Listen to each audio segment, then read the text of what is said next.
afternoon, guys. So this morning in the skincare lineup, I did some fun things just to try out. You guys know I tried these Sabarino sheet masks, and while they were fun, I can't advocate people using them because they are really, really harsh, and they have like menthol and citrus fruit extract and all these like fruit extracts in them. This one, you know, has a lot of stuff that is highly irritating, and it tells you to put it on and then leave the ingredients on your face and do it in the morning. And I just think that is such a bad idea because all of these ingredients can increase your risk for post-inflammatory hyperpigmentation when you come in contact with when you're exposed to the sun. So I don't think it's good in that regard. Sorry, I just tripped over something. I'm not inebriated.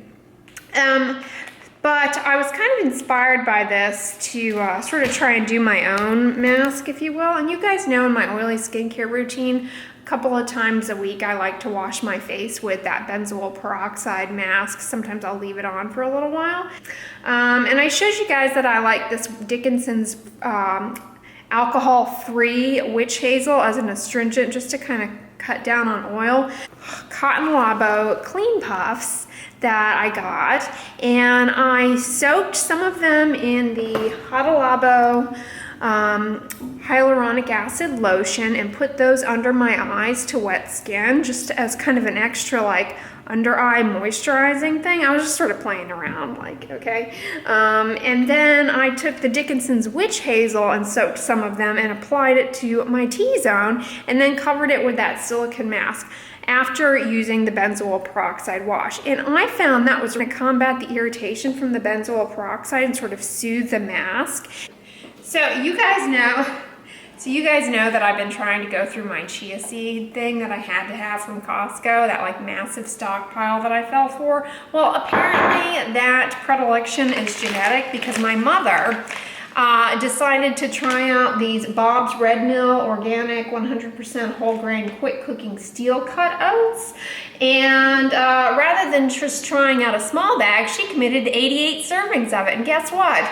She found this doesn't fit her lifestyle and that she didn't feel that she was going to be making 88 servings of it. But you know I love oatmeal, and so she gave it to me. And so I've now got, I just went ahead and divvied up what, she kept some of it, but I just divvied it up here into a mason jar, and then I've got this container here. I love these things. I think I saw somebody on YouTube have something similar to this.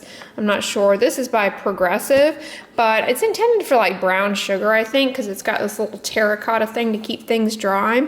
So yeah, you guys know I love my oatmeal, and I'm kind of excited about this Bob's quick cooking steel cut oats, the golden spurtle. And I'm just sipping on my natural calm. I do still drink this in the mornings just for the taste. It's supposed to calm you down. You're supposed to drink it before bed, but I just like the way it tastes, and I don't really notice much of a calming effect with it. Another update, I am still loving and using this Method Daily Granite Cleaner. I've used it all up, the small bottle, and yesterday I swung into Target yesterday and picked up the refill, 2.5 refills worth, this 2-liter bottle refill, so I just can pour it in here. I like this little tiny bottle. See, I'm just giving a little of the spurtle with about 2/3 of the cup of the frozen rice cauliflower I cooked down here on the stove, getting fancy for, I guess, brunch. I haven't eaten yet today, so.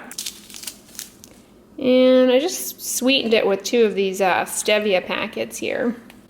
And I'm gonna add probably a tablespoon. I'm probably gonna add, I don't know, a serving or half a serving, depending on how I'm feeling, of this pea protein that I get from Vitacost. This stuff's pretty good, the root squared. I'm enjoying it. I think it's pretty affordable too.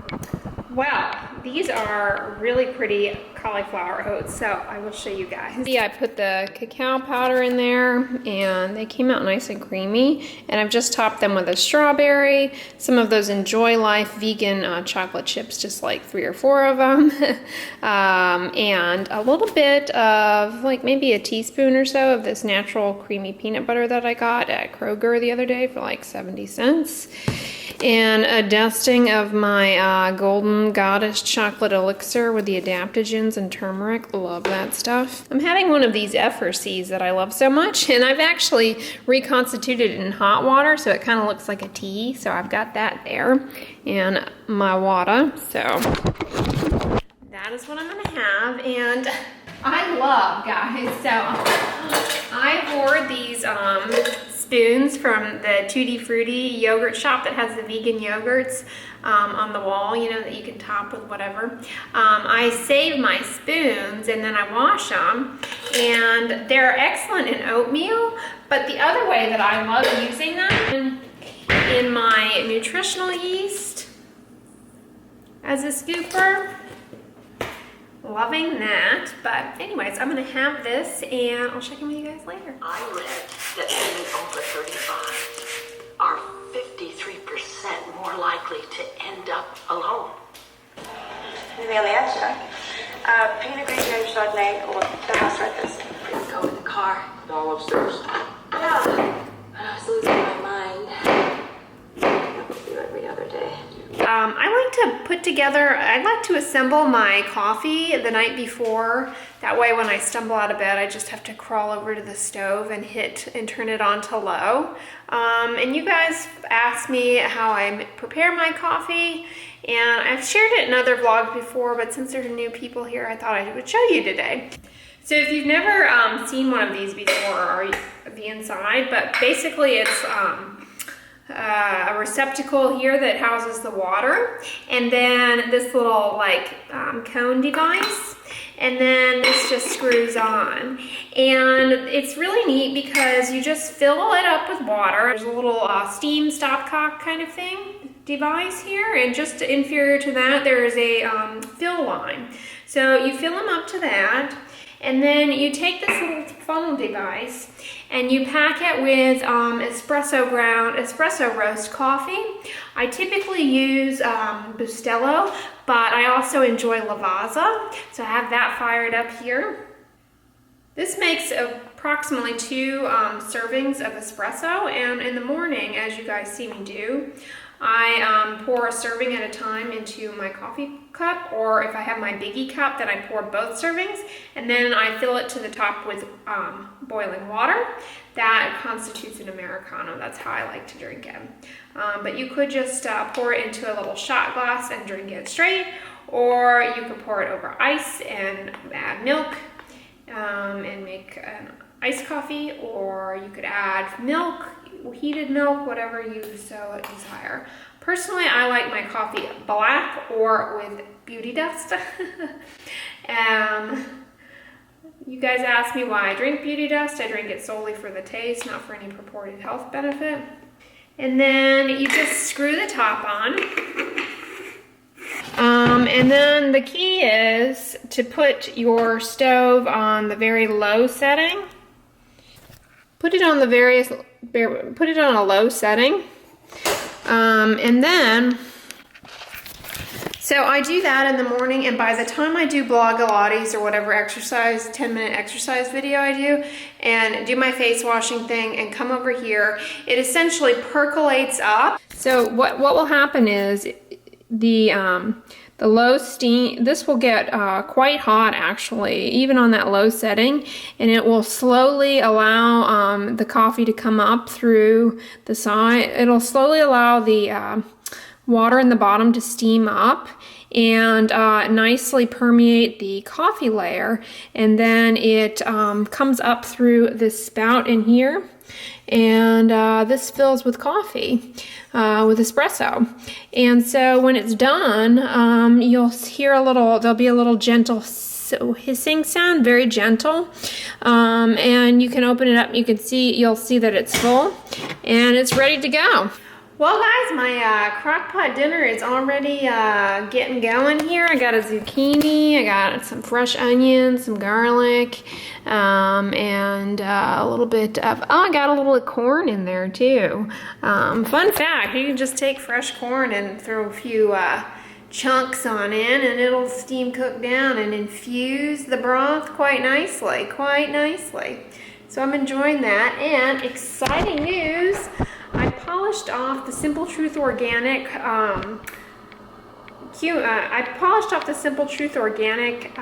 curry powder, and I just have the label removed quite nicely, and so I'm just gonna wash it in the dishwasher, I guess, the glass part. Smells good. Then I can upgrade to Patel Brothers Best Taste Swan Indian Madras curry powder that I got for mean $1.99. So we'll see how he holds up. But I've got, if you'll recall, I've got these sweet little baby ball jars that I'm going to divvy that into, or I might reuse this one too. I haven't quite committed to either in my brain as far as what their purpose will be, but they have use. So anyways, guys, I got that going, and I'm gonna head to the gym. I'll check in with you guys later. Well, hey guys, I just got out of the shower after my gym, and tonight I tried out, I shaved my legs, and I tried out the Halaka Soothing Aloe 99% gel on my legs after shaving, and I liked it. It smells very, very strong, and before I tried it out, I actually did look at the ingredient list on this, and kind of, a how to use, because I was like, what exactly is this being promoted for? It does in fact have fragrance, and in looking at the ingredient list, that is really the only offensive ingredient. The aloe is very nice, and it says it's in a 99% concentration, and it comes out, you can see here, like a gel. I mean, have you guys ever seen that gel version of, here, I'll just put it on my KP here. This smells like a man. This smells a bit like a man. It smells very manly. It smells very masculine. But have you guys ever seen that baby oil that's in a gel form? That's exactly the consistency of this. But there's no oil in this, okay? So not to confuse anybody, the consistency feels a lot like aloe, I guess, but it's kind of viscous like that gel baby oil by Johnson & Johnson, that maybe some of you folks know what I'm talking about. Anyways, yeah, this does not have mineral oil in it or anything. It's really just the aloe and a bunch of fragrance. So in my opinion, as a body moisturizer, this is how I would use this going forward. Solely, this applied to wet skin is nice, but you still need a thick and greasy moisturizer over it to trap in the water and prevent transepidermal water loss. This is not going to do it. How I would use this going forward is on my body, like if I was going to go out somewhere and I felt like my skin was a little dry and I kind of wanted a little fragrance, I would use it in that manner. That being said, I don't care really for the way that this smells for me. It's really, really strong. I will also point out that in the reviews of this and how to use it, people put this on their face as a sleeping mask, and I would say do not do it that way, because the fragrance in this is so strong, it's going to be irritating and bothersome to you. And so people will ask me if I think that putting this on the face would clog pores. No, I don't, but I have no way of knowing that. There's not an ingredient out there that really correlates with that, and I want to point something out to you guys. I get a lot of questions about this comedogenic rating. That is consumer driven. It is not objective or in any manner. It's not objective. It's completely subjective, meaning it's consumer driven. And so, people saying things break them out can mean so many things, guys. Just take it from me. I hear that all day, and it doesn't mean acne. It doesn't mean zits. It doesn't have any, 9 times out of 10, it never has anything to do with clogged pores. Sometimes it has to do with rosacea, which by definition does not have clogged pores in it. It has inflammatory papules and redness, but not comedones, okay? So I think what I see more often than not is people putting crap on their face that flares existing or unknown rosacea that they might have, or is just irritating and can cause inflammatory lesions that the person interprets as breaking them out or clogging their pores, when in fact that's not what happens. So I would caution you that when you're like looking at these comedogenesis ratings and asking me about certain ingredients, that is not done in any like science. I believe that is completely consumer driven, because I mean, if you go on PubMed, this stuff is just not there. I mean, people just aren't investigating this in any like actual scientific manner, okay? And you know, you might say, well, if enough people comment that a product clogs their pores, you know, shouldn't I take it seriously? And here's the other thing that I will point out you've got to be careful with, is that in consumer-based analyses and consumer-based opinions, they can be highly biased, okay? So for example, take this product for example. I'm just going to use it as an illustration, as a, you know, just a theoretical example here. Say you go online and you read people saying that this is intended to be put on the face, although I caution you not to, solely because of the fragrance.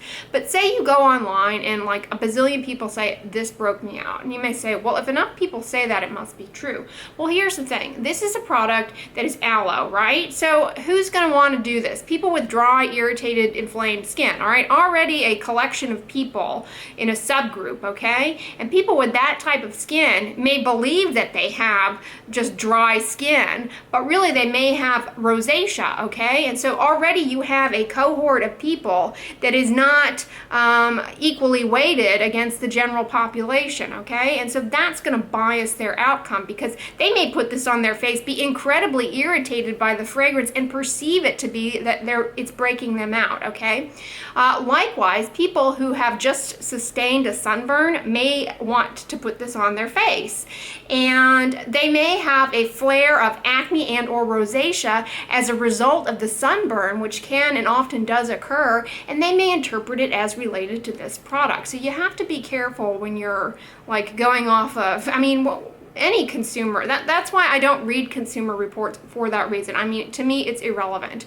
You know, I can form an opinion on a product as a consumer for my own self, but you know, what people say about things, you know, I don't know. I mean, maybe buying a car and things like that. I don't, you know, I'm not talking about necessarily all things, but just clinically speaking, wherein, you know, I have reservations with those things, that is why. And so you may say, well, like, why do you not recommend putting this on the face? Solely because of the fragrance. The fragrance is something that is likely to irritate and be problematic for you. But that being said, I think it's very nice, and you know, aloe is soothing and it's great in a burn, but just get an aloe plant, and then it's like a self-sustaining. You don't need this pricey bottle of it. But I do like this on the body. I think it's kind of soothing, as I mentioned how I would use it, kind of as a about to go out, want to just kind of freshen up with a little fragrance. If I liked the smell, you might like the smell though. But yeah, anyways, I hope that's helpful. I'm still loving the Skin Food Shea Butter though. I really like that one to the body. I wish that brand would come out with a similar product, non-fragranced, for the face. Maybe they have it and I just am not aware, but I'm still doing my CeraVe PM to my face at night, so still really loving that. But anyways, guys, I hope you enjoyed the vlog today. I'm going to conclude it here. Give this video a thumbs up, share it with your friends, and as always, don't forget, sunscreen and subscribe. I'll talk to you guys tomorrow. Bye!